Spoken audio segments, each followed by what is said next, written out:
మనిషి బిడ్డ, ఇంత చిన్న మనిషి బిడ్డ ఇక్కడికెలా? ఇక్కడ ఎవ్వరు మనుషులు ఉన్న ఆనవాలు కూడా లేదు. ఏమంటున్నావు అలెగ్జాండర్? రక్ష, మనిషి బిడ్డ ఇంత రాత్రి వేళ ఒంటరిగా?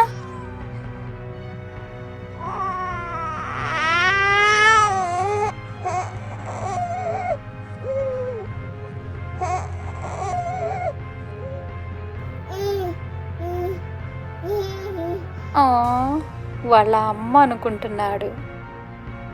నీ తల్లి మనసు నాకు అర్థమైంది రక్ష. కానీ ఈ బిడ్డ భవిష్యత్తు మన జట్టు నాయకుడైన అకీరా నిర్ణయిస్తాడు. కానీ నేను నిర్ణయించుకున్నాను, నేనే వీడి తల్లిని.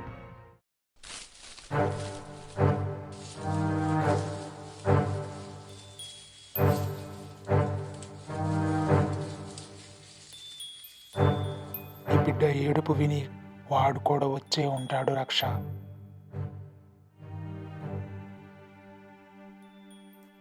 షేర్ ఖాన్, నా బిడ్డని తాకాలంటే ముందు నన్ను ఎదుర్కోవాలి.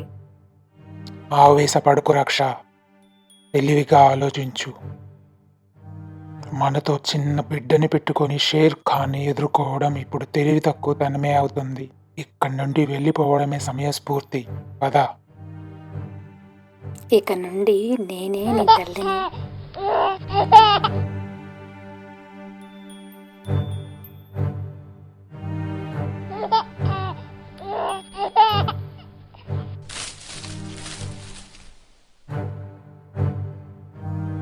నా ఊహ నిజమే. నా అడవిలో మనిషి.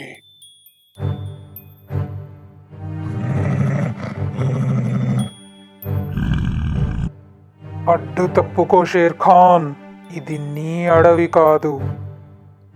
ఓ అలెగ్జాండర్, జట్టు నాయకుడు, అందరికీ సహాయం చేయడానికి రెడీగా ఉంటావు. ఏం రక్ష, ఇప్పుడు నువ్వు వీడికి తల్లివా?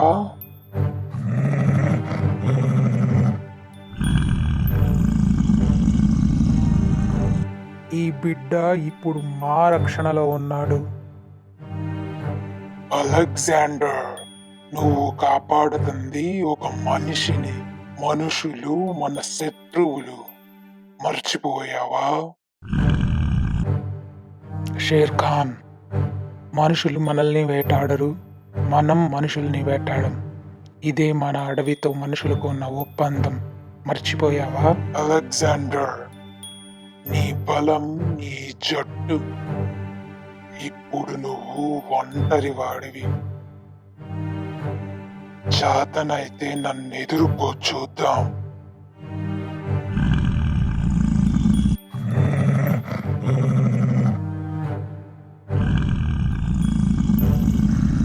షేర్ ఖాన్,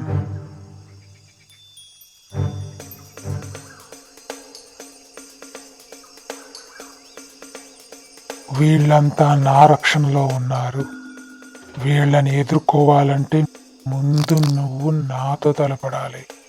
ఓ బగీరా, ఒంటరి ప్రయాణి, చాలా కాలమైంది కదా కలిసి.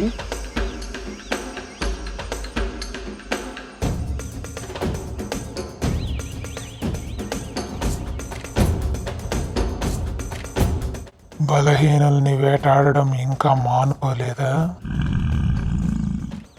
ముందు నన్నెదుర్కో, చూద్దాం. మీరంతా కలిసి ఈ మనిషిని ఎన్నాళ్ళు కాపాడతారో నేను చూస్తా.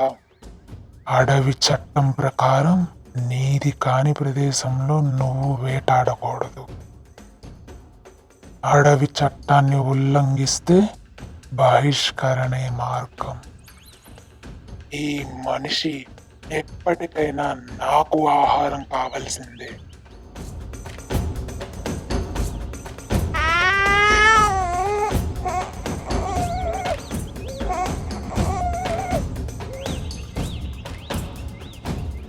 చాలా ధన్యవాదాలు భగీరా. ఈరోజు సమయానికి నువ్వు రాకపోయి ఉంటే షేర్ ఖాన్ని మేము ఎదుర్కొనే వాళ్ళమే కాదు. షేర్ ఖాన్ మళ్ళీ తిరిగి వస్తాడు, జాగ్రత్త.